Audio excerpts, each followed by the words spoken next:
Halo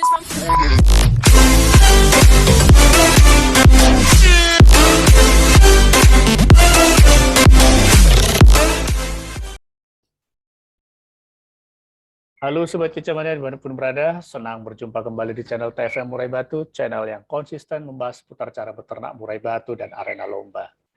Di video kali ini kita akan membahas cara meloloh dan merawat trotolan murai batu dari usia 7 hari sampai usia mandiri. Ya.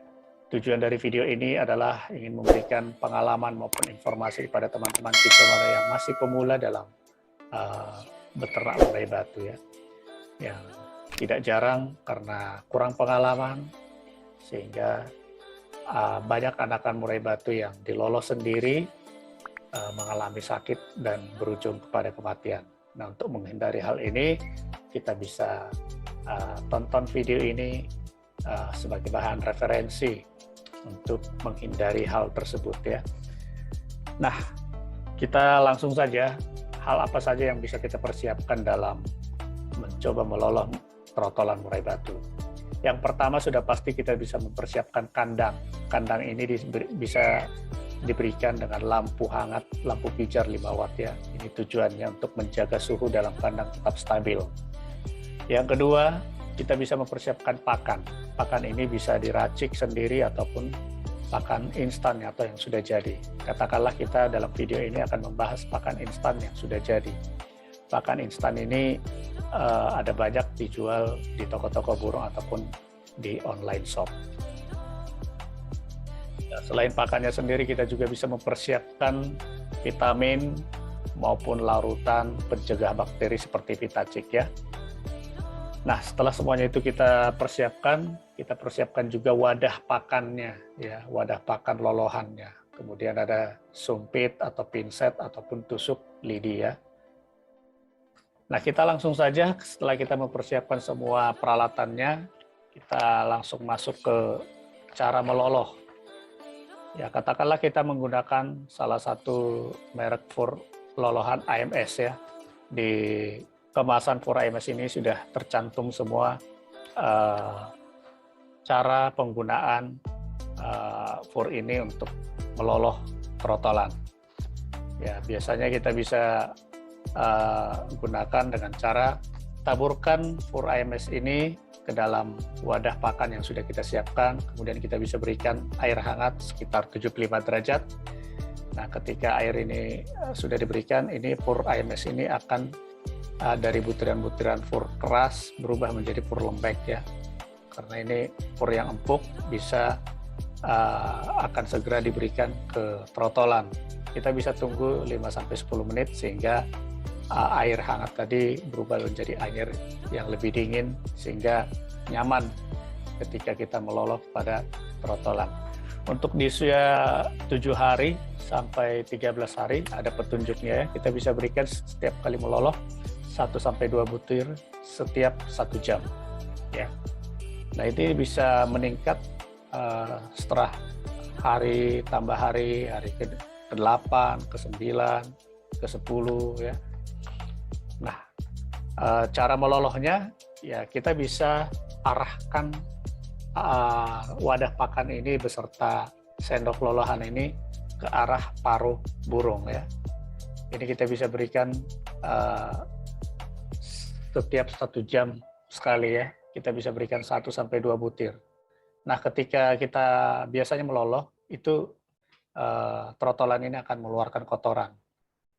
Nah, jadi kalau kotorannya sudah dikeluarkan, kita harus mengambil kotoran ini ya, sehingga kotoran ini tidak bersarang di wadah trotolan ini yang bisa mengakibatkan bakteri maupun virus ya, sehingga trotolan ini bisa tetap nyaman. Kita dalam hal meloloh ini sampai hari ke-12, biasanya trotolan ini sudah mulai belajar nangkring.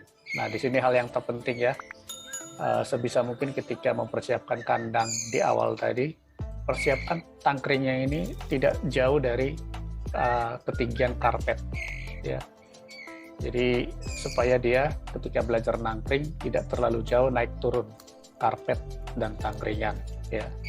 Dan ini juga ini bisa bertujuan juga untuk mempermudahkan dia apabila nanti ada pakan yang jatuh dari wadah pakan lolohan, ini dia akan mengundang keingintahuannya. Dia akan turun ke karpet dan mulai mematuk-matuk remah-remah pakan yang jatuh dari wadah pakan ini. Dan hal yang terpenting, jangan lupa wadah pakan ini harus selalu berada di dalam kandang kotak tersebut, sehingga ini memancing keingintahuan trotolan ini untuk mendatangi wadah pakan ini dan mematuk-matuk wadah pakan ini. Karena dari situ dia belajar bahwa wadah pakan dan sendok pakan ini adalah tempat pakan dia yang akan dia datangi setiap saat ketika dia lapar ya. Ini sangat penting memberikan pelajaran seperti ini supaya trotolan ini cepat mandiri. Nah, kalau terjadi trotolan ini mengalami sakit, lesu, kaki lemas, atau susah BAB, dari sinilah peranan Super N yang sudah kita siapkan untuk kicauan ini. Kita bisa berikan dengan cara meneteskan Super N ini ke fur AMS yang sudah dilembutkan ya. Sehingga ketika kita meloloh, kita bisa memberikannya beserta Super N ini. Ya, ini membantu biasanya kecenderungan masalah kaki lemas, sayap turun, susah BAB, ada masalah di pencernaan karena pencernaan ini belum betul-betul sempurna. Jadi harus dibantu dengan antibakteri ataupun sesuatu larutan atau obat yang bisa membantu pencernaan ini bisa lancar. Yang terpenting ketika kita meloloh, usahakan setahap demi tahap ketika kita meloloh tidak terlalu memanjakan trotolan ini dengan selalu mengarahkan sendok lolohan ini ke arah mulut trotolan. Diupayakan trotolan ini kita harus ajarkan untuk berupaya memanjangkan paruhnya ke arah sendok. Ini tujuannya supaya dia terpancing untuk mendatangi pakan ini sendiri. Nah, dari sini dia belajar nanti dia perlu berupaya untuk makan sendiri ya. Jadi kesalahan daripada teman-teman kicauania sehingga trotolan ini terlalu lama menjadi mandiri karena tidak diajarkan bahwa trotolan ini perlu berupaya untuk memakan sendiri dengan mematuk-matuk pakan ini dari sendok lolohan, bukan karena kita selalu mengarahkan sendok ini ke arah paruh dari trotolan. Nah, kemudian kalau ada pakan yang jatuh ke dasar karpet, kita bisa ambil pakan tersebut seolah-olah memberitahu isyarat kepada lolohan ini bahwa pakan yang jatuh ini ke karpet ini adalah pakan dia, sehingga lama-lama dia akan berupaya turun untuk mematuk pakan yang jatuh dari wadah ini, dan akhirnya dia tahu bahwa pakan ini adalah pakan yang akan dia makan dari wadah pakan lolohan ini. Ya, biasanya di usia setelah dia bisa nangkring, usia 13 sama 14 hari dia akan belajar lompat-lompat. Ini di sini ada kesulitan dalam memberikan pakan. Jadi disinilah diuji kesabaran kita dalam memberikan pakan. Ya. Sekali lagi, jangan sampai trotolan ini dimanjakan, tapi biarkan selalu trotolan ini mendatangi wadah pakan atau sendok pakan yang kita sudah siapkan. Ya. Jadi dia biar terstimulasi bahwa dia memang harus berupaya mencari pakan atau makan sendiri. Untuk jumlah pakan berapa butir setiap pemberiannya sudah ada petunjuk dari setiap harinya, itu berangsur-angsur akan bertambah ya. Nah, kemudian itu dalam hal pemberian pakan fur AMS. Nah, kita bisa juga mengkombinasikan pakan extra fooding. Kita bisa berikan jangkrik ini di usia 15 hari. Usia 15 hari kita bisa memperkenalkan jangkrik ini dengan cara pilihlah jangkrik yang kecil, dengan kepala dipotong dan kaki dipotong. Jadi tinggal memberikan badan maupun perut dari jangkrik ini. Awalnya bisa diberikan 1 atau 2 ekor. Nanti setelah 2 jam bisa lihat kotoran yang dikeluarkan apakah terlalu cair atau sudah ada ampas dari kotoran jangkrik ini. Nah, kalau memang sudah yakin itu ada, bisa dilanjutkan di sepanjang hari tersebut sambil memantau kotorannya.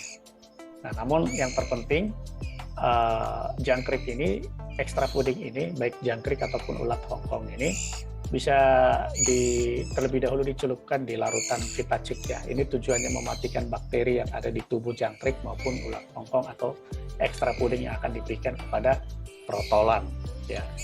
Jadi selalu setiap memberikan, setelah kepalanya dipotong, kakinya dipotong, jangkrik ini bisa diberikan langsung kepada trotolan. Nah, ini bisa dilakukan sampai usia 17 dan 18 hari dengan jumlah jangkrik atau extra fooding yang bertambah setiap harinya. Serta jangan lupa selalu mengamati kotorannya. Kalau kotorannya sudah sedikit mencair, jangan sungkan-sungkan menambahkan Super N kepada atau dalam fur AMS ini ya. Itu menandakan kalau cairannya terlalu encer, berarti masih ada permasalahan di pencernaan ya. Jangan sampai ini terlewat oleh kita, karena bisa jadi tumbuh kembang daripada trotolan ini bisa terhambat kalau cairannya kotorannya terlalu encer ya. Itu menandakan makanan yang diserap oleh tubuh trotolan ini tidak sempurna atau kebanyakan dibuang lagi. Setelah di usia 17-18 hari, fur AMS yang biasanya kita berikan dengan cara dilembutkan, nanti Sobat Kicauan ini bisa coba mengurangi cairan air ya, sehingga fur AMS ini sedikit lebih keras. Nah, dengan fur yang sedikit lebih keras ini melatih pencernaan trotolan ini untuk lebih kuat. Nanti di hari ke-18, 19 ini bisa dilakukan selama 2 hari dan lihat kotorannya apakah masih encer atau sudah bagus, sudah menyerupai fur. Ya, kalau sudah menyerupai fur di hari ke-19, keesokan harinya bisa ditambahkan, hari ke-20 bisa ditambahkan fur yang akan diberikan pada saat usia mandiri nanti ya, misal katakanlah fur Topsong ya. Jadi itu bisa dicampurkan bersama dengan fur AMS yang sedikit lebih keras ya. Nah, nanti itu bisa diberikan ke trotolan. Dan hal yang pertama sekali ketika diberikan, selalu perhatikan kotoran yang dibuang ya. Apakah kotoran ini bermasalah atau dengan kata lain encer atau sudah menyerupai pur. Kalau menyerupai pur berarti pencernaannya sudah terlatih dan akhirnya ini bisa diberikan sepanjang hari di hari ke-20 ini ya. Dan itu selalu diberikan sampai si trotolan ini betul-betul kenyang. Biasanya di hari 19, hari ke-20 itu trotolan ini sudah mulai terbang-terbang dan terbentuk bulu dan ekor ya. Nah, pada saat kita memberikan pakan, kita juga bisa mengajarkan pemberian minum sehingga trotolan ini bisa secara bersamaan diajarkan pakan dengan fur yang kasar dan diajarkan minum atau bahkan mandi di hari yang bersamaan ya. Sekali lagi dengan memperhatikan kotoran yang dikeluarkan trotolan ini, karena kotoran ini bisa mengindikasikan apakah kesehatan trotolan ini baik atau buruk ya. Jadi itu bisa dilakukan setiap hari sampai ke hari 21. Nah, di hari 21 ini fur AMS ini sudah bisa diberhentikan ya, tinggal diberikan fur yang akan kita berikan sehari-hari, katakanlah seperti di fur Topsong hari ke-21. Nah, namun fur yang baru ini, yang baru dikenal oleh trotolan ini, karena furnya sudah keras, ini masih bisa diloloh sedikit-sedikit ya, dalam arti kita bisa menggunakan atau mengarahkan supaya memperkenalkan dia bahwa inilah sebenarnya makanan yang baru yang akan dimakan nanti setelah dia dewasa. Kita bisa mempersiapkan wadahnya dengan menuangkan fur yang akan kita berikan setelah dia dewasa. Nah, di sini kita tinggal, karena dia sudah terbiasa tadi makan fur yang keras, dia terbiasa makan jangkrik. Nah, sekarang jangkrik ini sudah tidak lagi kepalanya dipotong, kepalanya dibiarkan saja, hanya kaki kerasnya yang dicabut. Ini tujuannya apa? Jangkrik yang hidup ini akan mengajarkan dia untuk punya naluri untuk mematikan jangkrik sebelum dimakan. Memang awalnya ini cara dia memakan jangkrik ini belum sempurna. Biasanya masih ada nyangkut di tenggorokan, dia akan keluarkan lagi.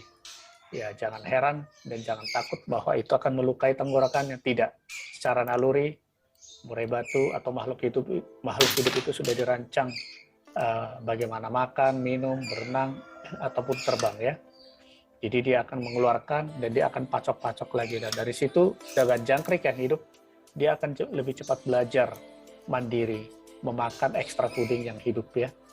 Nah di hari ke-20, dia akan belajar sepanjang hari itu berikanlah setiap kali memberi atau katakanlah 2 jam sekali berikan 2-3 ekor jangkrik, ulat hongkong juga sama ya.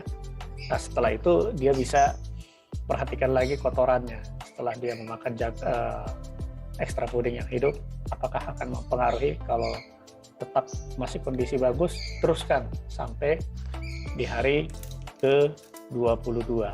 Nah di hari ke-22 ini karena makan purnya sudah biasa mematok sendiri, makan ekstra pudingnya sudah bisa makan sendiri. Nah, belajar mandi pun sudah bisa dilakukan di usia 20 hari atau bahkan 21 hari sudah bisa. Nah ini dengan cara memberikan atau seolah-olah mencipratkan air ke tubuh trotolan ini ya, itu bisa dilakukan pada pagi hari. Pagi hari sekitar jam 7 di mana cahaya matahari mulai bersinar ya, mulai membuat badannya hangat. Nah di hari ke-22 ini lakukan itu rutin setiap pagi dengan cara membawa trotolan ini keluar ruangan, menyediakan cepuk mandi, ya, kemudian memberikan furnya di situ, di wadah pakan furnya, akhirnya dia mulai terbiasa untuk makan sendiri, mandi sendiri, minum sendiri sambil kita memantau, ya. Jadi sampai di hari ke-22 ini sebenarnya trotolan ini sudah bisa dikatakan mandiri, tapi tetap dalam pengawasan kita. Mungkin bisa jadi jumlah pakan yang dia makan masih belum banyak, jadi kita bisa sedikit-sedikit membantu untuk dilolok kalau memang diperlukan. Tapi kalau memang jumlah kotorannya sudah banyak dan kotoran ini sudah menandakan kotoran yang sehat, tidak cair, sedikit lebih keras, ya berarti itu sudah bisa diputuskan umum, ya katakanlah di waktu usia 22 hari dengan pertumbuhan yang bisa mempercepat dia mandiri dengan bulu yang lebih sehat, lebih dewasa. Ya. Baik itu saja, terima kasih untuk atensi dari Sobat Kicomania. Apapun yang menjadi saran, kritik maupun komentar silahkan tulis di kolom komentar ya. Baik, terima kasih. Sekali lagi, salam Kicau Mania.